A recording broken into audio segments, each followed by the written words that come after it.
जय भीम, नमो बुद्धाय, जय संविधान।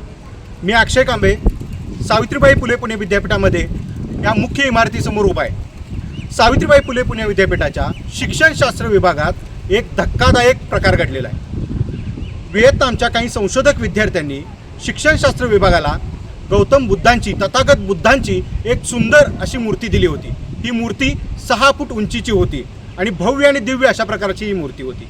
शिक्षणशास्त्र विभागाच्या शिक्षकांनी ती मूर्ती त्यांच्या मुख्य इमारतीमध्ये ती बसवलेली होती, पण विद्यापीठ प्रशासनाच्या काही लोकांनी बळजबरी करत ती मूर्ती हलवलेली आहे, रातोरात हलवलेली आहे। तर या घटनेचा मी निषेध व्यक्त करतो आणि संपूर्ण आंबेडकरी समाजाला, बुद्धांना मानणाऱ्या सर्व समाजाला मी अशी विनंती करतो की उद्या संध्याकाळी कुलगुरूंना भेटण्यासाठी आपण त्यांच्या निवासस्थानी यायचं आहे। तर सर्व समाजाला विनंती करतो की तुम्ही सगळ्यांनी एकत्र यावं आणि कुलगुरूंची भेट घेऊया आपण। धन्यवाद।